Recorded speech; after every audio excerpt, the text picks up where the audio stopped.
Okay, class. Today we're here to talk about microdosing. Not that kind of microdosing. We're talking about microdosing hope. Something that's been really ruminating in my brain recently is, how do you return to trusting life after life be lifing? And well, I'm glad you asked. I'm here to show you. This is just happens to be something I consider myself to be a tiny little bit of an expert at. Let's get into it, shall we? When we're learning to trust in life again, it's more so trusting in the essence of life. So start simple. Start by trusting in the sunrise. Trusting that the sun's gonna come up every morning, or trusting in the trees that are gonna drop their leaves each fall and that they're gonna grow new leaves each spring. Trust in your breath that helps you keep going. Trust in the ocean who never questions her tides. Trust in the way your feet still find the ground each morning. As you start to trust in little things like nature, which are really big things, I want you to then think about trusting in yourself. Truly, because despite all the days where you thought you weren't going to be able to continue or you weren't going to get through something, you did. And that trusting in yourself is one of the most important things that you can do when you're trying to trust in the world again after feeling hurt. Because it's trusting in your ability to manage whatever's coming. It's trusting in your ability to find how to move forward. After everything happened with Steve, I was not ready to find my way back out into the world. I was having anxiety. I didn't like the narrative of how I was supposed to grieve. I was unsure of how I was supposed to return to finding a purpose in the world that felt as meaningful as taking care of someone. I had to find a whole new place to live. There was just so much, and I was not trusting anything. And most important reason why is I wasn't trusting in myself, and I had to learn to rebuild my trust in myself. And so trust comes from small steps, but you have to notice them. You have to be open to the world still displaying how much it's still willing to hold you. And so when I say I wasn't ready to move on, so I decided to move with, I decided to go out into the world anxious, afraid, missing my husband. I decided to go out and take steps with the grief, with the anxiety, with the unknown, and instead of trying to leave all of that to move on, I decided to move with it. That was how I was able to carry forward and find trust in the world again and find trust in myself. And it took noticing things in nature that felt consistent and things that I could trust in. Like the Carolina wren who woke me up every morning with her mighty song for her tiny little body. I learned to trust that as my alarm clock. I started to trust the way music would make me feel different emotions outside of just the grief and anxiety. I would trust the way my art process, the creativity that I was engaging in, was healing me. I trusted in that healing. I trusted in my creativity because it is literally the one thing that has consistently throughout my life helped me navigate the feelings that make me feel like I'm falling in quicksand. And part of this building trust back in the universe is understanding that our superpower is learning to sit in the sad, learning to sit in the frustrated, learning to sit in the anxious without that pressing need to make it go away. Our superpower is learning to be in whatever experience we're in and trusting ourselves to navigate them instead of rushing through the feelings. Our superpower is saying, you know what? This is stressing me out. And instead of trying to pretend it's not stressing me out or distract myself by any number of ways, I have had to learn to sit in, hey, you know what? This situation is what it is. And I am strong enough to sit in the feelings. And I don't always have to be comfy, because discomfort is a part of life. And the more we can get used to allowing its presence, the more we can also find our strength in managing it all.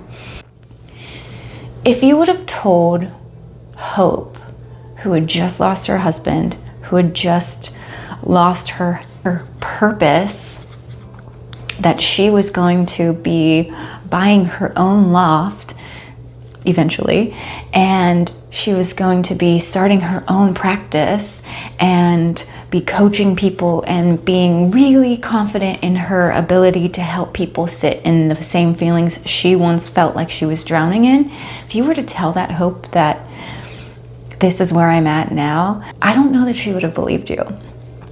And I kind of think that's really cool, that despite how absolutely beat up I felt by life, I regained trust in it and in myself, little by microdosing hope. It was recognizing the micro moments of resilience. And that was me attempting to go through things, even if it totally freaked me out, and even if it didn't go the way I thought it was going to go. It was recognizing when I pushed myself out of my comfort zone, and the fact that I was able to do it.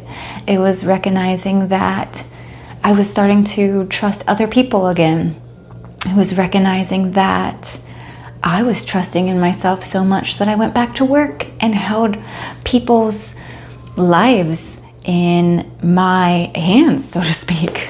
That sounds dramatic, but you know, when people come to therapy, it's because they are feeling just so in need of hope. That is a great responsibility that I don't take lightly. It's a privilege, and it's also wild sometimes to think about how I so desperately needed the microdoses of hope. And now I am giving it out with ease, with an absolute sense of this is my purpose, with an understanding of my capacities to hold space for people, with an eagerness to spread healing. It feels really cool to me that this is my purpose. It feels really special that I have been taken on a journey and I have shown up to healing with such intent and vigor and relentless pursuit of just feeling alive again, feeling safe in my body, feeling safe in the world, and to now be able to bring that energy to everyone's lives. To me, that's like the coolest purpose I could have been given. And this is where my definition of faith comes in, is that I have been through life enough to understand that I will go through challenges, and on the other side, I will then come face to face with somebody who is walking through a very similar challenge and desperately needs just a little microdose of hope. And I know with 100% certainty that I am able to give it to them. And that's really cool. And so I just want to remind y'all that if you're in a position right now where you're having a hard time trusting life, because life be lifing, life be lifing. Oh, boy, is life lifing. If you're having a hard time trusting, start small again and start to pay attention to the rhythms of the day, the people who show up for you, the things that you show up for yourself in. Take mental note of the little miracles that happen each day. The wind blowing your hair out of your face, the light shining on you in a way that makes you feel alive again. When you see a painting whose colors just speak to you in a way you didn't even know you could be spoken to. When somebody sees you, truly sees you, and allows you to be yourself and loves you. Take mental note of when you show up for yourself, when you do the things you say you're going to do. This is how we build trust again. This is how we remember that even when life feels impossible, we are constantly creating the way to make it possible. Trust in that. Trust in your abilities to find the way. Trust in your creativity to help you work through all that is happening. What do you trust in? What are your micro doses of hope that's going to help you trust in something again? A microdose of hope offering for you. Even when you thought you couldn't, take one more step forward. You did. Even when you thought you couldn't survive this situation, you did. Even when you thought you couldn't do the impossible task, you did. Even when you thought you couldn't get the job, you did.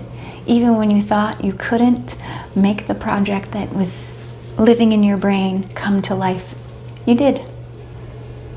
Even when things didn't work out, something came along later that made it make sense as to why not. And somehow, eventually, things worked out. And you're still here for it. I'm so glad you're still here.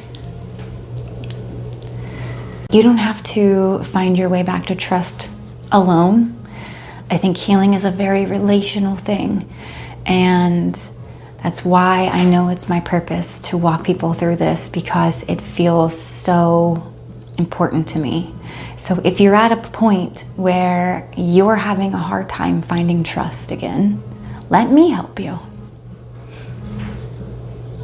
It'd be an honor to bring some microdoses of hope into your healing, into your life, and help you find a way to move with